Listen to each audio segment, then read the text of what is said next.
नमस्कार. झेप या कार्यक्रमात मी स्मिता आपलं पुन्हा एकदा स्वागत करते. मागील आठवड्यात आपण पाहिलं यशस्वी मराठी उद्योजक माननीय श्री रमेश वाघ यांच्या जीवन प्रवासाचा आणि यशोगाथेचा पूर्वार्ध. आज पाहू या यशोगाथेचा उत्तरार्ध.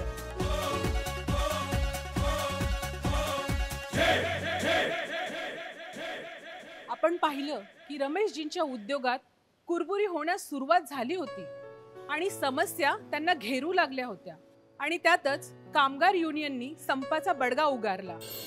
सगळ्या बाजूनीच माझी अडचण व्हायला लागली. कामगारांचा संप झाला, बँकेने हात आखडते घ्यायला लागले. चायनानी निम्म्या किमतीमध्ये शिसं भारतामध्ये विकायला सुरुवात केली. मला वाटलं की एक 2-4 महिन्यामध्ये हे सगळं सुरळीत होईल, पण तसं काही झालं नाही. परिस्थिती बिघडतच गेली. क्रेडिटर्सनी चेक परत गेले म्हणून 138 खाली फौजदारी गुन्हेसुद्धा माझ्यावर दाखल केले. ते एकूण 17 होते त्यावेळेस. अशा परिस्थितीत काय करावं मी फार गोंधळून गेलो होतो. बँकेने शेवटी लोन कॉलबॅक केलं. लोन कॉलबॅक म्हणजे तुम्ही सगळे पैसे ॲट ए टाईम 1 कोटी 2 कोटी जे काय असतील ते सगळे ॲट ए टाईम भरायचे आणि बँकेला मोकळं करायचं. ते करणं माझ्याकडे काही शक्य नव्हतं. त्यामुळं मी माझा फ्लॅट, 2 फ्लॅट होते, दोन्ही फ्लॅट विकले. घरातली गाडी विकली. हळूहळू कंपनीवर गदा आली. कंपनी पण विकली. RV इंडस्ट्री अगोदर विकली. त्यानंतर माझी 2 एकरची महाराष्ट्र लेड प्रायव्हेट लिमिटेड, ज्याच्यावर 15,000 स्क्वेअर फूट बांधकाम होतं, क्रेन होती. जो कोणाकडं नव्हता तो AAS म्हणजे ॲटॉमिक ॲब्सॉर्प्शन स्पेक्ट्रोमीटर होता. तो 12 लाखाचा स्पेक्ट्रोमीटर मी 1.5 लाखाला विकला. असं करून करून मी बँकेचं लोन फेडत होतो, पण तरीही ती काही शक्य होत नव्हतं. ज्यावेळेला बँकेची लोक घरी आली ताबा घ्यायला घराचा, त्यावेळेला मला जरा धक्का बसला. मी म्हटलं हे काय चाललंय, म्हणजे मी त्यांना विचारलं नाही हे काय म्हणून, पण माझ्या मनाला खूप वाईट वाटलं. आणि त्यावेळेला मी एकटीच होते, मला वाटते मी आणि ते 2 जणच होतो. मुलं बाहेर गेली होती, कॉलेजमध्ये गेली असतील किंवा दुसऱ्या कुठंतरी कामाला गेली असतील. पण त्यावेळेला जो त्या बँकेच्या लोकांना त्यांनी गेटमध्येच उभं केलं. गेटच्या आतसुद्धा येऊ दिलं नाही. ते म्हणाले तुम्ही बाहेर उभे राहा. आणि ते जेव्हा आत यायला लागले तेव्हा हे वरून खाली गेले, गेटमध्ये गेले. गेटमध्ये त्यांना अडवलं. त्यांची काय समजूत काढली मला माहिती नव्हतं. मी वरनं गॅलरीतून बघत होते.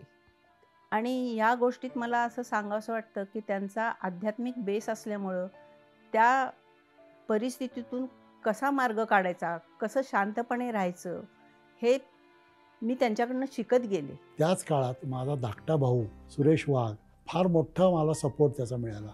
एके वेळेस त्यांनी त्याच्या बँकेच्या अकाउंटमधले 6,23,000 रुपये संपूर्ण काढून मला दिले. त्यामुळं मी वाचलो. माझा मुलगा आणि माझी मुलगी आणि माझी महत्त्वाचं सगळ्यात म्हणजे माझी बायको अगदी खंबीरपणे माझ्या पाठीमागं उभे होते. या सगळ्या परिस्थितीमध्ये मुलांची लग्न पण ठरली. थोरला मुलगा सुमित याचं लग्न झालं. त्या लग्नात पैसे खर्च करायला लागले थोडेफार. ते सुद्धा खूप अवघड होते. मुलीच्या लग्नात तर काही विचारू नका. मुलीच्या लग्नात मुलीने स्वतः साठवलेले पैसे खूप कामाला आले आणि मी मात्र इन्कम टॅक्स रिफंडची वाट बघत होतो. शेवटी इन्कम टॅक्स रिफंड आला आणि लग्नाच्या अगोदर 2-3 दिवस आणि मुलीचं लग्न झालं. बाबांनी कधीच आम्हाला डिटेलमध्ये काही सांगितलं नाही, पण ती मनात सारखी रुखरुख असायची किंवा चिंता असायची की काय होतंय, काय चाललंय. माझं दुसरीकडे करिअर फार जोरात चाललं होतं. मी कम्प्युटर इंजिनियर असल्यामुळे आणि 2000मध्ये बूम आल्यामुळे I was getting a lot of opportunities आणि खूप सारे पैसे पण मी मिळवत होते. The only objective was to make sure that my family is not in trouble. त्याच्यात लग्न झालं आणि खूपच सपोर्टिव्ह नवरा मिळाला. त्यांना पण आम्ही आधी काहीच सांगितलं नाही, म्हणजे माझ्या बहिणीला किंवा प्रशांतला काही ह्याच्याबद्दल माहिती नव्हतं, कारण मलाच काही विशेष माहिती नव्हतं त्याच्याबद्दलचे डिटेल्स. मनात सारखी रुखरुख लागलेली असायची की something is wrong, something is wrong. एकीकडे करिअर सुंदर चाललं होतं, पण दुसरीकडे कुठेतरी एक दुःखाची छटा होती की आईबाबांना त्रास होतोय. त्यांनी कधी दाखवलं नाही, पण माहिती होतं की फायनान्शियली आपण खूपच ड्रॉप झालेलो आहोत आणि मी काही करू शकत नव्हते. फक्त थोडेफार सपोर्ट करत होते फायनान्शियली आणि एक स्पेक्टेटर होते. ते दिवस आठवले तरी डोळ्यात पाणी येतं. मेकॅनिकल इंजिनिअरिंग कंप्लीट केल्यानंतर मी बाबांबरोबर 2 वर्ष काम केलं आणि माझ्या लक्षात आलं की आपण उच्च शिक्षण घ्यायला पाहिजे, म्हणून मी मॅनेजमेंट शिक्षण घ्यायला परदेशी गेलो. परदेशातनं परत आल्यानंतर माझा एकमेव उद्देश होता की मी बाबांबरोबर काम करणार आहे आणि स्फूर्तीने परत आलो होतो. खूप इच्छा होत्या, भरपूर काम करायचं होतं, भरपूर यश मिळवायचं होतं. पण इथे स्थिती मात्र वेगळी होती. रोज क्रेडिटर यायचे, रोज एकही काम व्यवस्थित होत नव्हतं, फार अडचणी आल्या होत्या. कुटुंब पूर्णपणे अवघड परिस्थितीत होतं, म्हणजे काही गोष्टी बरोबरच होत नव्हत्या आणि इतकं दुःखी वाटायचं त्या दरम्यान की करायचं काय आता. पण बाबांनी मात्र मला निगेटिव्हिटी कधी येऊन दिली नाही माझ्यात. ते कायम ऑप्टिमिस्ट राहिले आणि पॉझिटिव्हिटीच स्प्रेड करत होते माझ्यात. म्हणजे त्यांचा सकारात्मक आणि पॉझिटिव्हिटीचा जो ॲटिट्यूड आहे तो अगदी उच्च ॲटिट्यूड आहे. तो कायम मायात त्याचा ठसा उमटला आहे. पण ह्या सगळ्या अडचणीत नुसतंच पॉझिटिव्ह राहून आपण काय करणार? मी बाबांना मदत कशी करणार? आईला मदत कशी करणार? त्यांच्यावर किती संकट आहेत आणि मी तरुण मुलगा, मला काय करता येईल ह्यांच्यासाठी? म्हणून मला एक कठोर निर्णय घ्यायला लागला की मला ह्याचा एकमेव पर्याय असा होता की मला बाहेर पडायला लागेल आणि परदेशात जाऊन काम करून जास्तीत जास्त पैसे मिळून मी माझ्या आईवडिलांना सपोर्ट करेन, याच्यासाठी मला परदेशात जावे लागले. आणि त्या दरम्यान माझं लग्नही झालं होतं. तर मी आणि मिसेस आम्ही दोघंजणं बोललो. दीपिकाने मला ह्याच्यात खूप मदत केली आणि आम्ही परदेशी गेलो.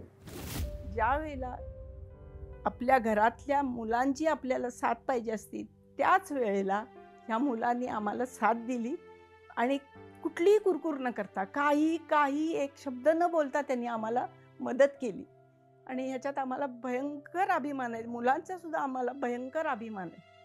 2001-2च्या दरम्यानचा काळ जो होता तो त्यांच्यासाठी खूप कठीण होता. खूप मोठी आव्हानं त्यांच्यासमोर होती. आव्हानांच्याबद्दल बोलायचं म्हटलं तर सप्लायरकडून वेळेत पैसे न आल्यामुळे खेळत्या भांडवलाची कमतरता, त्यानंतर व्यवसाय वाढीसंदर्भात जे काय निर्णय घ्यायला लागणार होते त्याच्याबद्दलची अनिश्चितता होती. ही सर्व आव्हानं पेलत असताना त्यांनी अत्यंत संयमी वृत्तीने खूप कष्ट घेऊन या सगळ्या ह्याच्यावरती मात करून त्यांनी त्यांचा उद्योग जो आहे त्याच्यामध्ये फार मोठी भरारी घेतली, फार मोठी वाढ केली. पापा एक बहुत ही मेहनती और इतने काइंड हार्टेड इंसान हैं कि मैं जब भी उनको देखती हूँ मुझे हमेशा ऐसा महसूस होता है कि उनकी एक आधी क्वालिटी भी हम में आ जाए तो हम अपने आप को धन्य पाए. मेरे लिए फादर फिगर से इतने बढ़कर रहे हैं कि मैं अगेन शब्दों में बयान नहीं कर पा रही हूँ. बहुत समय काफ़ी कठिनाइयों के बाद में भी वो जिस तरीके से खड़े रहे हैं, it has been very very motivating. और यही चीज़ों के बारे में मैं हमेशा अपने बच्चों से भी कहती रहती हूँ और उनसे हमें काफ़ी कुछ सीखने को मिला है. निर्मितीची आवड असणारी आणि नकारात्मक मानसिकतेला न जोपासणारी रमेशजींसारखी सकारात्मक वृत्तीची माणसं जीवनाला नवी दिशा देण्याची संधी सतत शोधत असतात. मित्रांनो, सगळं काही बंद केल्यानंतर मी माझ्या मुलाकडे ऑस्ट्रेलियाला गेलो. तिथं गेलो असताना मनस्थिती फार वाईट होती. काय करावं? पराभव हा कुठल्याही माणसाला सहन होत नाही.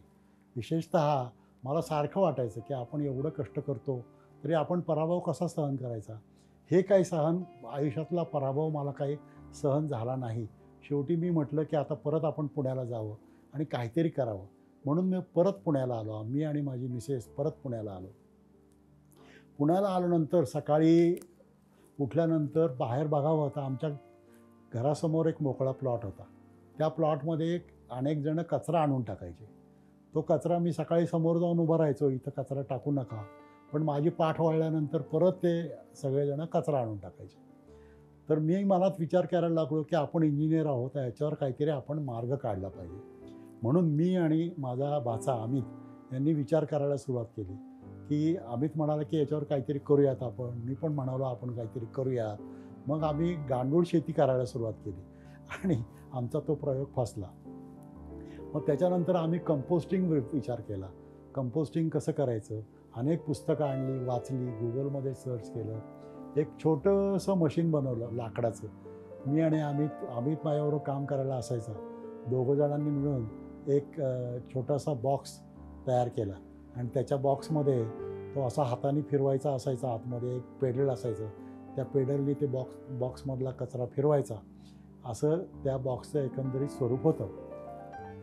एके दिवशी त्या बॉक्समध्ये आम्ही जेव्हा शेवटी होतो, कचरा असा वेडावाकडा पडलेला होता. बॉक्समध्येच होता पण वेडावाकडा पडलेला होता. दुसऱ्या दिवशी सकाळी उठून बघतो तर काय, तर तो कचरा संपूर्ण असा लेव्हलमध्ये होता.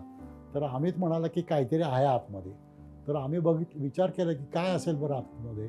तेव्हा आम्हाला कळलं की हे बॅक्टेरियामुळं होतं. आणि मग तेव्हा आम्हाला समजलं की बॅक्टेरियामुळं कंपोस्टचं खत होतं, आपलं कंपोस्ट खत तयार होतं. आणि अशा रीतीने आम्हाला पहिला शोध लागला की कंपोस्टसाठी बॅक्टेरियाची आवश्यकता आहे. पहिल्यांदा कल्पना अशी होती की लहान मशीन विकून प्रत्येक घरात एक मशीन द्यावं आणि त्यातून कचऱ्याचा प्रॉब्लेम सोर्सपासूनच संपून टाकावा. पण ते लहान मशीन जे आहे ते अफोर्डेबल नव्हतं आणि प्रत्येक घरात जाऊन त्याचं मार्केटिंग करून त्यांना ते विकणं अवघड होतं. त्यामुळे मामांनी ठरवलं की एकच मोठं मशीन बनवावं की जे एका सोसायटीमध्ये बसेल आणि त्याच्यावर ट्रायल घ्यायला चालू केलं. त्याच्यामध्ये त्यासाठी मग मामांनी एक मोठं मशीन बनवलं आणि ते त्यांच्या बंगल्याखालीच ठेवलं. त्या बंगल्यामध्ये रोज बंगल्याच्या मागच एक हॉटेल होतं, RR हॉटेल म्हणून. त्यातून रोज सकाळी कचरा घेऊन यायचा 4-5 वाजता. आदल्या दिवशीचा कचरा घेऊन यायचा आणि त्या मशीनमध्ये टाकून त्याची ट्रायल घ्यायची. हा दिनक्रम चालू झाला. मग याच्यामध्ये त्या मशीनमध्ये काय काय बदल होतात, कसं खत तयार होतं, त्याच्यावर ट्रायल्स घेऊन त्याचा एक प्रोग्राम सेट केला आणि त्याच्यानंतर मग मोठे मशीन्स विकायला चालू केले. जे मशीन मोठं बनवलं, जे मामांनी स्वतः डिझाईन केलं आणि मोठं बनवलं, त्याचं हे मॉडेल असं आहे. ह्याचं मामांना पेटंटही मिळालेलं आहे. ते जे मशीन होतं ते मला कचरा विकत आणून त्यात टाकून परवडत नव्हतं, म्हणून मी ते मशीन घेतलं आणि कॉर्पोरेशनच्या कचरा कलेक्शन सेंटरच्या तिथं नेऊन ठेवलं. तिथं कचरा फुकट मिळायचा, त्याच्यामुळे माझे 100 रुपये रोज वाचले. तरीसुद्धा मला तिथे जायला लागायचं रोज कचरा टाकायला. मी आणि आम्ही स्कूटरवर जाऊन तो कचरा टाकून रोज यायचो. थोड्या दिवसांनी त्याचा फायदा असा झाला की कॉर्पोरेशनच्या लोकांना कळायला लागलं की याच्यामध्ये कचरा टाकला की खत होतं, त्याचा व्हॉल्यूम कमी होतो, याला वास लागत नाही. हा फायदा फार मोठा होता. अनेक लोकांना कॉर्पोरेशनचं ते कळायला लागलं. इकडे मी विचार करत होतो की आता काय करावं. मग मी बाणेरमध्ये एका सोसायटीमध्ये गेलो. त्यांना विचारलं की तुम्ही हे मशीन घ्याल का. तर ते म्हणाले की आम्ही ट्रायल घेतो अगोदर आणि नंतर विचार करू. मग आम्ही मशीन ते तिथनं उचललं आणि बाणेरच्या एका सोसायटीमध्ये नेऊन ठेवलं. एके दिवशी कचरा टाकत असताना एक जोडपं तिकडनं येत होतं. त्यांनी मला विचारलं हे कुठलं मशीन आहे. तर मी त्यांना सांगितलं हे असं कचऱ्यापासून खत बनवणारं मशीन आहे. त्यांनी पूर्ण त्याची माहिती घेतली आणि आश्चर्य बघा की त्याने मला तिथल्या तिथं ऑर्डर दिली. मला नंतर असं कळलं की फाउंटन हेड स्कूल म्हणून जे सुरतला आहे त्याचे ओनर्स दोघंजण नवरा बायको, दोघंही IIM ग्रॅज्युएट आहेत. ते होते दोघंजणं. त्यांनी मला लगेच ऑर्डर दिली आणि आमच्यासाठी एक नवीन मशीन बनवा, आम्हाला जुनं मशीन देऊ नका असं सांगून मला लगेच चेक दिला. माझा आनंद गगनात मावेना. त्याच्यानंतर मी असं ठरवलं की आता चेक घेतला आहे, आता आपल्याला कंपनीची स्थापना करायला पाहिजे. कंपनीचं नाव होतं अर्थ केअर इक्विपमेंट्स प्रायव्हेट लिमिटेड. एका ठिकाणी आम्हाला जागा भाड्याने मिळाली. ती जागा भाड्याने मिळाल्यानंतर आम्ही दोघंजण, मी आणि अमित दोघंजणांनी मिळून काही वेल्डरना बोलवलं पार्ट टाईम आणि ते मशीन करायला सुरुवात केली. ते मशीन तयार करत असताना कन्स्ट्रोचे चेअरमन आणि त्यावेळेचे देवी इंडस्ट्रीजचे मालक आम्हाला त्यांनी ते मशीन बघितलं. आम्ही काय करतो आहे हे त्यांनी मला विचारल्यावर त्यांना मी सांगितलं की असं असं कचऱ्यापासून आपण खत करणारं हे मशीन आहे. तर ते म्हणे अरे वा छान आहे, तुम्ही ते कन्स्ट्रोमध्ये ठेवा. कन्स्ट्रोमध्ये ठेवा म्हटल्यानंतर मी म्हटलं अहो सर एवढे पैसे आमच्याकडे नाही, 1.5 लाख रुपये त्यावेळेस त्याचं होतं. ते म्हणे नाही तुमच्याकडनं नाही पैसे घेणार, तुम्ही मशीन ठेवा, आपण पुढे बघू काय करायचं ते. मग कन्स्ट्रोमध्ये मशीन ठेवलं आणि माझ्या मुलीला कळलं ते की आम्ही ते कन्स्ट्रोमध्ये मशीन ठेवलं आहे. आपले पप्पा 64व्या वर्षी बिझनेस करायला सुरुवात करतायत हे तिला कळल्यानंतर अमेरिकेत असलेला तिचा मोठा जॉब तिने सोडला आणि धावत आली. आणि तिचं अगदी लहान बाळ होतं, 3 महिन्याचंच बाळ होतं, तरीसुद्धा ती आली आणि तिने कन्स्ट्रोमध्ये भाग घेतला. म्हणजे कन्स्ट्रोचं जेव्हा मला चान्स मिळाला कन्स्ट्रो अटेंड करण्यात, तेव्हा मी परत गेले US ला आणि मी आणि प्रशांत बोललो. प्रशांत माझे मिस्टर, मी त्यांच्याशी बोलले की असा डिसिजन घेऊयात. आमच्यासाठी तो खूप मोठा डिसिजन होता, फायनान्शियली पण, आणि सगळंच एवढ्या दिवसांचं मूव्ह करायचं इंडियाला परत, हा मोठा डिसिजन होता. पण फक्त केवळ त्याच्या सपोर्टमुळे, प्रशांतच्या सपोर्टमुळे मी हा डिसिजन घेऊ शकले. परदेशात राहून मोठ्या गाड्या चालवणे, मोठ्या घरात राहणे, खूप पैसे कमवणे, पण कुठंतरी एक एम्प्टीनेस असतो. आणि पप्पांबरोबर काम करण्यात मला एक पर्पज दिसत होता, खूप मोठा पर्पज दिसत होता. त्यामुळे आम्ही तो डिसिजन घेतला.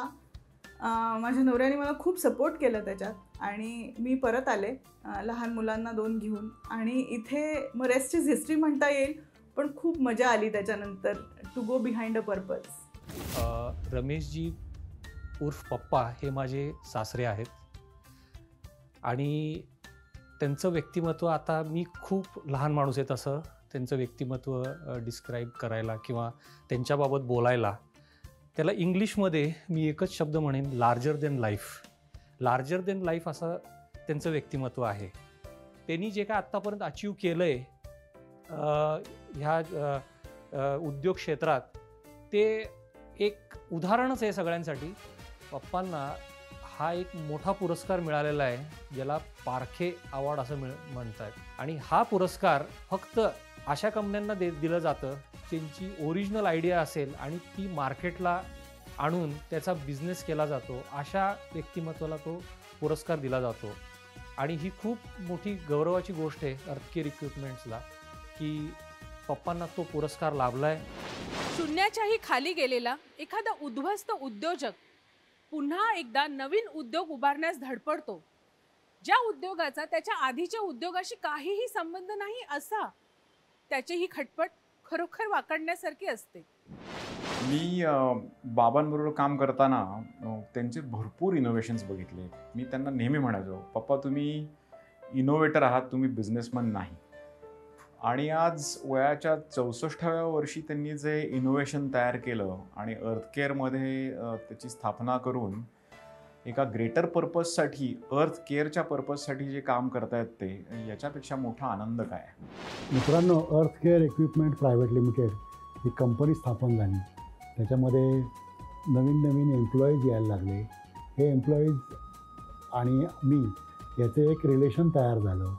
आम्ही सगळ्यांनी मिळून असं ठरवलं की आपल्या कंपनीच्या काही व्हॅल्यूज असाव्यात आणि अनेक दिवसाच्या डिस्कशननंतर आम्ही काही व्हॅल्यूज तयार केल्या. त्या म्हणजे प्रत्येकाने जबाबदारीने वागायला पाहिजे, प्रत्येकाने शिस्त पाळली पाहिजे, प्रत्येकाने सचोटीने वागलं पाहिजे, निडरपणा राहायला पाहिजे आणि त्याचप्रमाणे आपल्या वागण्यामध्ये निष्पक्षता असायला पाहिजे. ह्या 5 व्हॅल्यूज ज्या आहेत त्या आम्ही अनेक जणांनी डिस्कशन करून त्या ठरवल्या. त्याला आता ठरवून जवळजवळ 12-13 वर्ष झालेली आहे, पण त्या प्रत्येकाच्या अंगी बांधलेल्या आहेत. त्याचमुळं आमची कंपनी थोडी पुढे गेलेली आहे. सर मला नेहमी सांगायचे आहे की सर्व्हिस डिपार्टमेंट हे पैसे कमावण्यासाठी नव्हे तर कस्टमरला सॅटिस्फॅक्शन करण्यासाठी किंवा आनंदी ठेवण्यासाठीच आहे. आणि तेच मी ते करत गेलो. त्याचं आमच्या कंपनीला चांगलं बेनिफिट झालं, रिपीट्स ऑर्डर आल्या, कस्टमर सॅटिस्फॅक्शन झालं, आमचं सर्व्हिस डिपार्टमेंटचं नाव झालं आहे.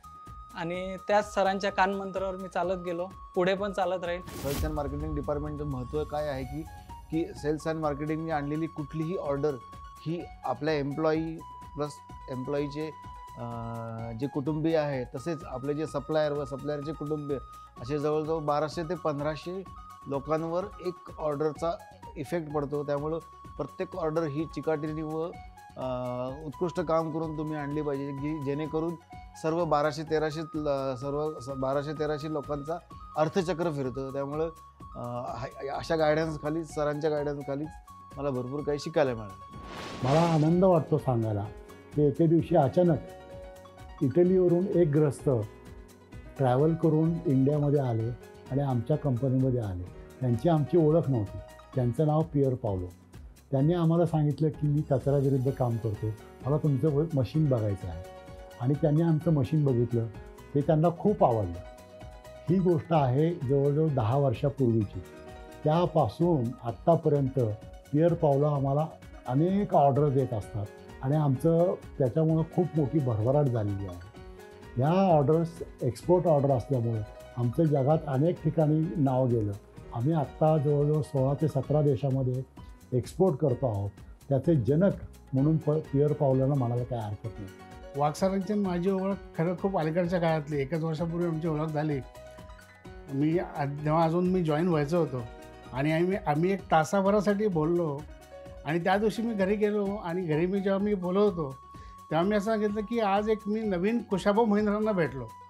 तर कुशाबा महिंद्रा म्हणजे वयाच्या 64व्या वर्षी ज्यांनी सोनालिका ट्रॅक्टर ही जगप्रसिद्ध कंपनी सुरू केली आणि जे oldest billionaire on the earth म्हणून आज ओळखले जातात. तर त्यांच्याशी माझी ही स्टोरी सरांची मला खूप जवळची वाटली की 60व्या वर्षाच्या नंतर असं एखादं मोठं भव्य दिव्य काम कुठलं तरी सुरू केलेलं आहे आणि त्याच्यामध्ये आपण आता या दिशेने आपण चाललेलो आहोत. भारतामध्ये आत्तापर्यंत आपण एक खूप मोठा श्वेतक्रांती, हरित क्रांती अशी आपण बघितली आणि आता एक नवीन क्रांती घडते, ती म्हणजे कंपोस्ट क्रांती. आणि त्याचे जनक जर वाघसाहेब असतील असं म्हणलं तरी वावगं ठरणार नाही की ही इतकी मॅग्नेटिक पर्सनॅलिटी असल्यामुळे या घडामोडीमध्ये 14 वर्षामध्ये कंपनी अगदी खालच्या सुरुवातीच्या ह्याच्यापासून इथपर्यंत येऊ शकली. आणि आता पुढच्या 3 वर्षामध्ये आमचं स्वप्न 600 कोटीचं आहे की आम्ही 600 कोटीची कंपनी बनवणार आहोत. तर ती जी काय आपली विजन आहे त्या विजनच्या दृष्टीने आम्ही आता वाटचाल करतोय. वाघ साहेबांचं एकच ध्येय आहे की हा जो पर्यावरणाच्या अवतीभोवती पुरणारा पूर्ण जो विश्वपटलावरचा जो मुख्य मुद्दा आहे त्याच्यात अर्थकेअरनं चांगलं आपलं कॉन्ट्रीब्युशन द्यायचं, हा एकच मुद्दा घेऊन ते काम करत आहेत. मुख्य म्हणजे त्यांची येणारी पुढची पिढीसुद्धा त्याच वेगानं ह्याच्यामध्ये काम करते आहे. हे सगळं आमच्याही प्रोफेशनलसाठी सुद्धा एक आनंद देणारं असं काम आहे. त्यामुळं माझ्या वतीनं, माझ्या फर्म CMRSच्या वतीनं पूर्ण अर्थकेअर ग्रुपला, परिवाराला संपूर्ण शुभेच्छा. येणारी वाटचाल नक्कीच चांगली आणि देशासाठी होणार आहे, पूर्ण खात्री आहे. बाबांनी नेहमी हेच आम्हाला शिकवले किंवा हेच सांगितले की आपण कुठलंही प्रॉडक्ट डिझाईन केलं, कुठलीही टेक्नॉलॉजी वापरली, आपण जे काही विकतो that has to be environmentally friendly.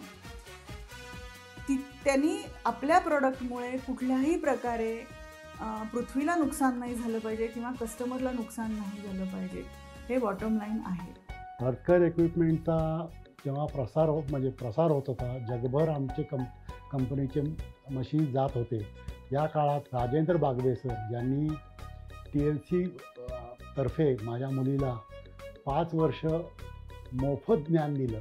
त्याच्यामध्ये तिला शिकवलं लीडरशिप काय असते, फायनान्स काय असतो, स्ट्रॅटेजी काय असते, HR कसे चालवायचं, वर्ल्ड क्लास प्रोसेसेस काय असतात, सेल्स अँड मार्केटिंग कसं करायचं, हे सगळं मोफत बागवे सरांनी शिकवलं आणि ते माझ्यापर्यंत पोचलं. त्याच्यामुळंच माझ्या कंपनीचा त्यांचा फार मोठा हात आहे या कंपनीच्या उत्कर्षामध्ये. माझ्या सहकाऱ्यांच्या अथक प्रयत्नामुळे आणि क्विक कंपोस्टरच्या साधेपणामुळे अर्थ केअर म्हणजेच पृथ्वीची काळजी हे जे आमचं ध्येय आहे ते आपल्या सगळ्यांच्या सहकार्याने आणि आशीर्वादाने साध्य होईल असंच मला वाटते. धन्यवाद. तर हा होता माननीय श्री रमेश वाघ या यशस्वी मराठी उद्योजकाचा जीवन प्रवास आणि त्यांची यशोगाथा. भेटूया पुढील आठवड्यात याच दिवशी याच वेळी. तोवर जय हिंद, जय महाराष्ट्र.